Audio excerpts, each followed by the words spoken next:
नमस्कार सभी को। आज साइंस का चैप्टर 1 रासायनिक अभिक्रियाएं एवं समीकरण को हम लोग पढ़ेंगे। ठीक है, लाइन बाय लाइन पढ़ेंगे और समझने का प्रयास करेंगे।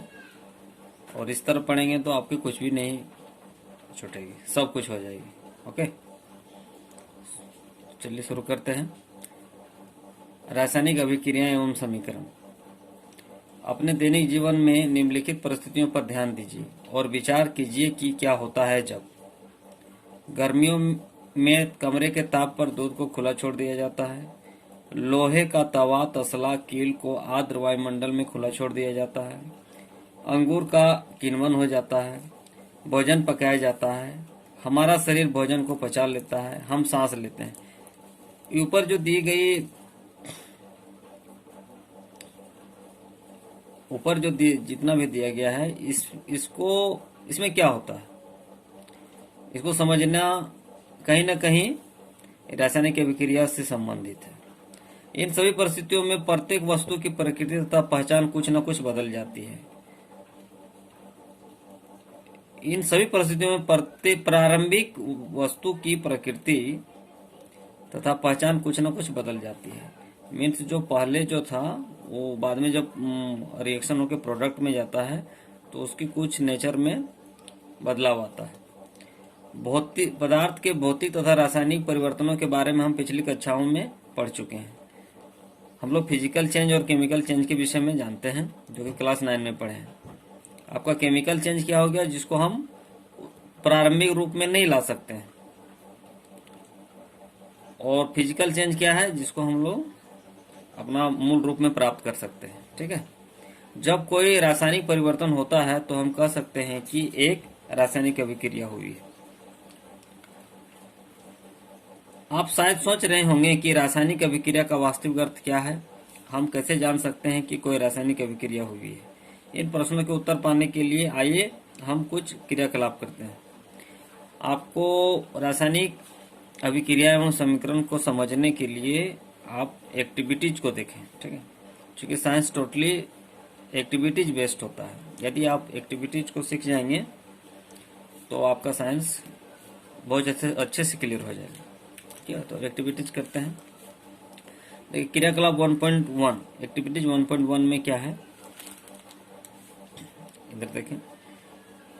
एक ऑपरेटर्स को सजाया गया है। मैग्नीशियम रिबन का वायु में दहन कर मैग्नीशियम ऑक्साइड को वाच ग्लास में इकट्ठा करना। देखिए, ये बर्नर है, ये चिमटा पकड़ा गया है, मैग्नीशियम रिबन को लिया गया है, चिमटा में पकड़ा है, और जब बर्नर के सहायता से जब मैग्नीशियम रिबन जलता है तो वाच ग्लास में इसका राख को, इसका एस को हम लोग इकट्ठा करते हैं, जो कि मैग्नीशियम ऑक्साइड के रूप में इकट्ठा होता है। इसको करने के लिए देखिए, सावधानी, इस क्रियाकलाप में शिक्षक के सहयोग की आवश्यकता है। सुरक्षा के लिए छात्र आंखों पर चश्मा पहन लें तो उचित होगा, क्योंकि जितनी भी एक्टिविटीज है, क्योंकि लेबोरेटरी बेस्ड है, इसलिए ये तो लेबोरेटरी में किया जाता है। तो जब आप लेबोरेटरी में करेंगे तो आप चश्मा का यूज करेंगे। ठीक है, क्योंकि आंख को क्षति न पहुंचे।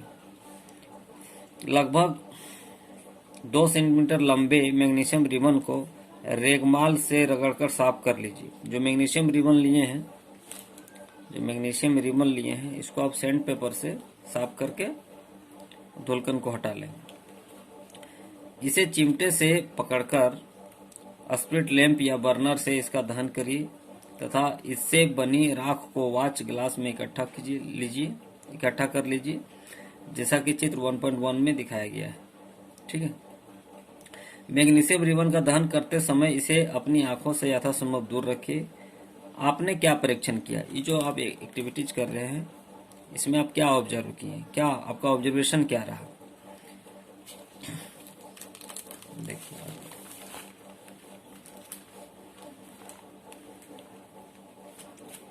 आपने देखा होगा कि चमकदार श्वेत लोह के साथ मैग्नीशियम रिबन का दहन होता है। जब मैग्नीशियम रिबन को आप उस एक्टिविटीज में जलाएंगे तो आप देखेंगे कि व्हाइट कलर का लोह लिए उजलता है, और यह श्वेत चूर्ण में परिवर्तित हो जाता है और जो राख जो आप उसका राख जो प्राप्त होता है